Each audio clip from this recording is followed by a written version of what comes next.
Hey guys, welcome back to the Comic Book Lowdown. I'm Wellington, bringing you guys the pull week video for the week of November 27th, 2013. Bringing you guys, early pull week video. Lately I've been doing them late, but today, Thanksgiving, got nothing to do, no work, no school.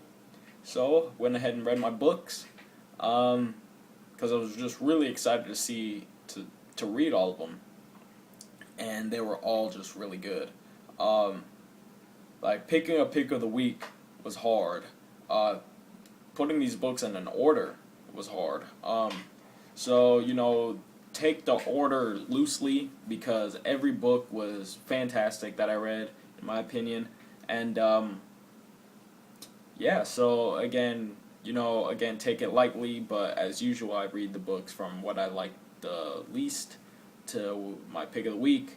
And for a third time, this order is very, loose.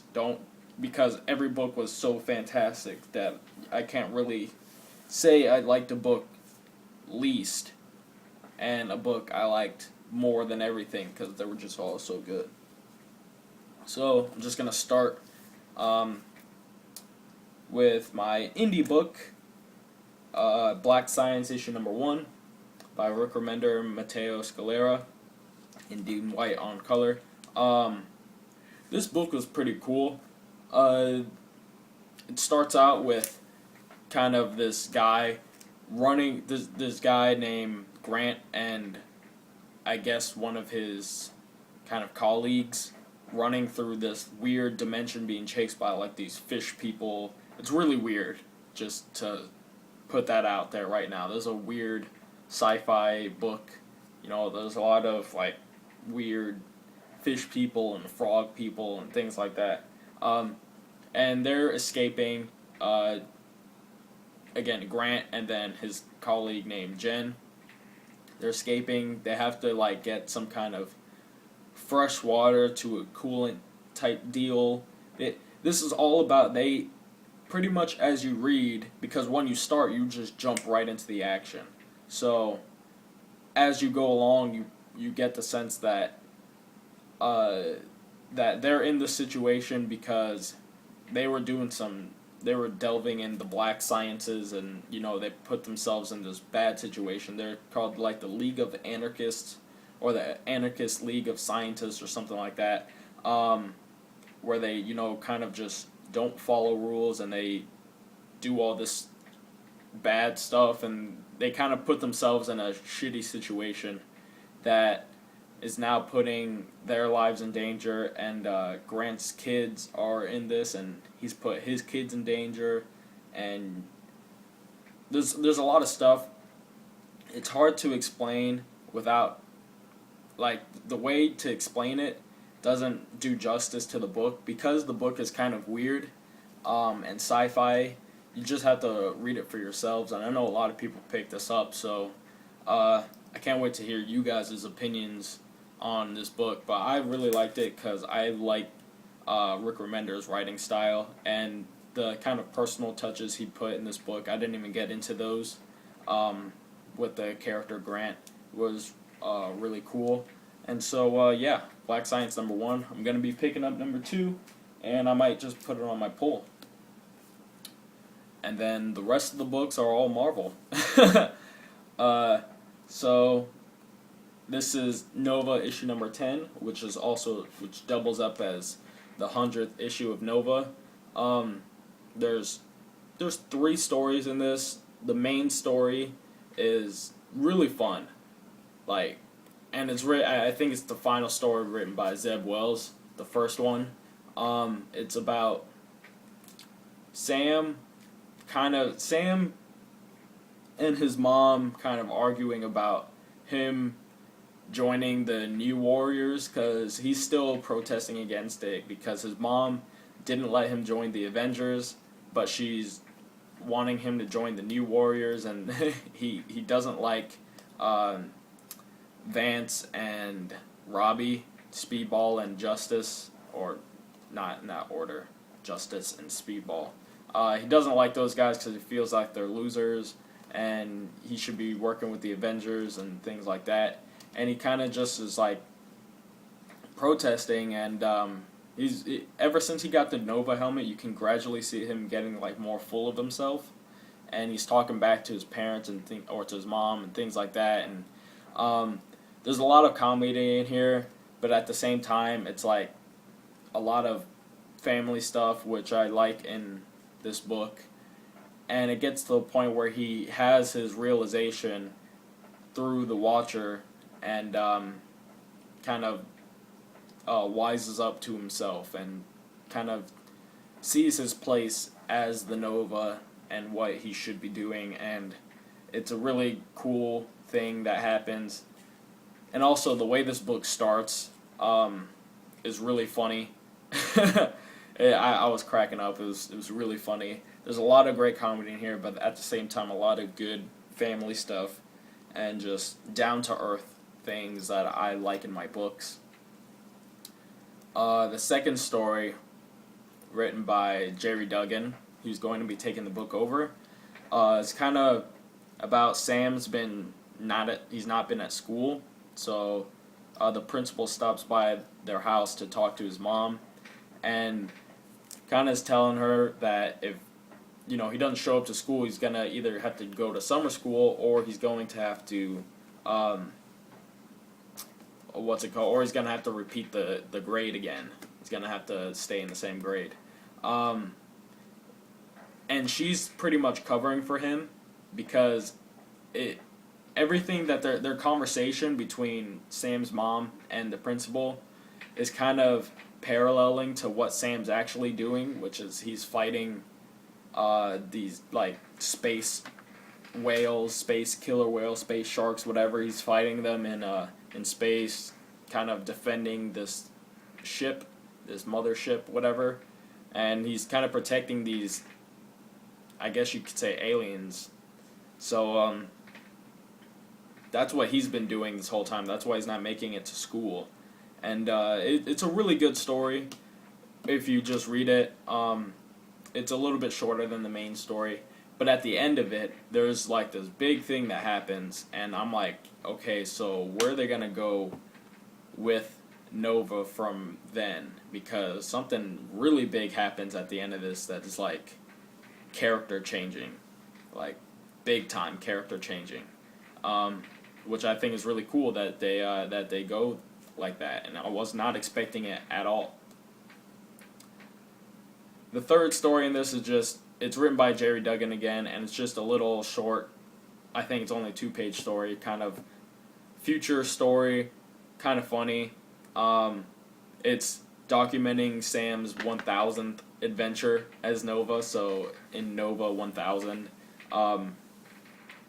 Sam is he's an adult now. He has a kid, and it's his kid's birthday party, and Spider-Man and the Avengers are there, and there's a Thanos pinata and things like that, and it's kind of just a happy family story that's kind of funny, has a funny ending to it, and just 2 pages, so nothing huge there. But this whole book was really, really good, and it sucks that not a lot of people read Nova anymore. Now this book, now we're moving on to the next book. This book had me like, really, these last 3 books were like, I don't know how to order these. So these have pretty much no particular order because it's really hard to order these. But I'm just going to start out with the Superior Spider-Man issue number 22. Great cover by Ramos. Ramos does the art in this, but it's not nearly as like I enjoy his art a lot more than I had used to before. Everything with Flash Thompson Venom in this book was fantastic. Literally every scene he was in drew me in so much. I couldn't even like I couldn't deal with it because it was so good. Every scene with Flash Thompson Venom, loved it. I loved everything about it. Also the scenes. There's a lot going on in this book. You got the Venom storyline happening. You have Peter Parker and his Parker Industries story happening. You also get some of the stuff with Carly being abducted. The Green Goblin doesn't show up, but I forgot her name. The girl that's the Wraith, Carly's partner, I think Yuri. I can't remember her name. She kind of discovers that Carly's been gone, and there's a story there, and then just the kind of relationship that Dan Slott has given Doc Ock, Peter Parker with Anna Marie. I think it's really interesting. I really like their relationship together. I think that when Peter Parker does come back, that's going to be one thing that I do miss, because obviously it's not going to be the same relationship. But the things that I don't like in this book is kind of just like how how reactionary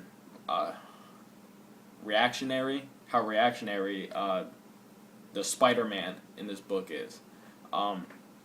That's just kind of like, it makes me mad because he doesn't listen, and it all ties into with Venom, and kind of at the end of this what happens there. And this book is really good. The thing that I just mentioned that made me mad is just because that's how the character is characterized, and that's how he kind of has to be. So I'm really looking forward to the next issue. This is the arc that I've been waiting for, so I'm glad that it delivered. This next book was crazy good. Crazy good. This is Scarlet Spider, issue number 24. Wow. If you're reading Scarlet Spider, you know how good this book is. And it's a shame that not a lot of people are reading it. This is the second to last issue. The last issue comes out next month. And it's seeming like it's gonna get an end to it. So that's pretty good. This book kind of has Kane. It starts with Kane talking to a priest about how, he's kind of this guy that has put all these people he cares about in danger, and they wouldn't have been in danger, and they wouldn't have been hurt. And, in the case of Donald, the doctor, he's on the brink of death. Like, he could die, or he could live, but, he's in bad shape. And none of that would have happened had he just not been there. But at the same time, he's struggling with, he's also saved these people, and the people closer to him are kind of trying to make him realize that, you've saved us all from these things, but he's kind of a pessimist, and he's thinking that, this is all my fault. He tries to burn his suit, and that's a funny scene when he tries to burn his suit. But, at the same time, you get, at the end of last issue, Wally, the police officer, out of spite against Kane for not saving Donald, he's looking up everything that Kane has done bad, and he goes to arrest Kane. And that's when things start getting really crazy.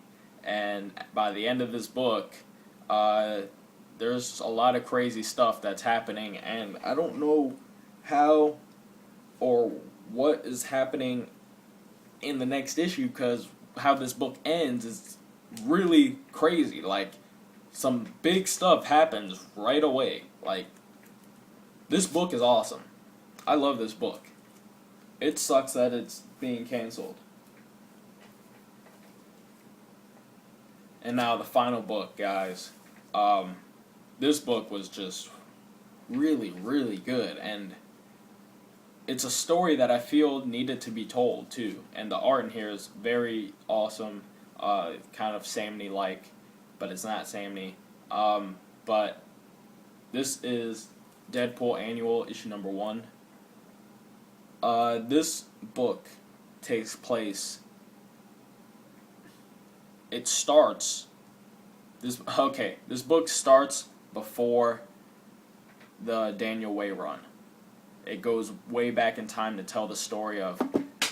If you read the Daniel Way run, you know that Deadpool has multiple voices in his head, that you just think are his voices. And so this starts out with kind of Deadpool he's about to put a hit on Matt Murdock for money, and unknowingly to him at that point, he's Daredevil, which is awesome that Daredevil shows up in this book, because I love Daredevil. So yeah, he's about to put a hit on Daredevil, and this guy shows up, this madcap guy who's he's got a healing factor as well, can't be killed, just like Deadpool, things like that. And there's a lot of good banter between them, and he kind of distracts Deadpool from doing his job and killing Matt Murdock. Once Deadpool finally realizes he's been distracted, he goes to try to kill him again. He's not there, and instead Daredevil is beating them up, beating both of them up, and then Thor passes by because it's New York and there's superheroes everywhere, and Thor just kind of annihilates them both. And that's the story behind the voices in his head. It's actually not his own craziness. It's Thor eviscerated them so badly, and they were like right there on each other, that that when they both healed, Madcap actually healed into Deadpool's head. So he's been the voice behind the entire Daniel Way run, the second voice in his head, which I thought was such a cool idea, and it's done so well, and it's so funny, and just the art in it is fantastic. And then they show you all the adventures that happen throughout the Daniel Way run, and that's a run that I've read entirely, and man, it just hit some high points in that run in just a couple of panels that I'm like, wow, I remember reading that, remember reading that. It was an awesome kind of trip through memory lane type deal. And then they fast forward to right before Marvel Now. And if you were a Deadpool reader from the Daniel Way run and then started reading the Marvel Now run, you kind of realized very quickly that there was not another voice in his head. So I was like, whoa, this is a lot different. And then they explain why that is. So they did a lot of story that needed to be told in this annual that just wasn't told.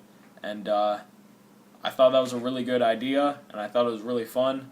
And Deadpool's just a great character right now. And I think it sucks that a lot of people don't see that, because they don't want to read the character, or they kind of have their idea of what Deadpool is, but they haven't given. Well, they have. I mean, I'm not gonna say everybody who doesn't read Deadpool didn't give this new Brian Posehn run a try and things like that, but I say give it another try, because it got a lot better from the Dead President's arc, and everybody who's reading it now will tell you that. Especially go back and read the Good, the Bad, the Ugly arc, and you'll have a totally different outlook on the character Deadpool. And yeah, so that's all I have to say about this book. This was really good. Again, the art in here was awesome. Everything this week was fantastic. It was a fantastic read. I've been getting a lot of reading done on my books, actually. I actually finished yesterday. I finished reading my Bendis Moon Knight run. Here's the final issue, cover to that issue. Finally read that. I'll do a review on it soon enough. Probably not today, because I don't want to spam you guys with videos. But yeah, so that's it for me, guys. Happy Thanksgiving. Hope you guys have a great time. If you go out on Black Friday, be safe and get all the deals that you want. And I'm Wellington, signing off with the Comic Book Lowdown. I'll see you guys next time.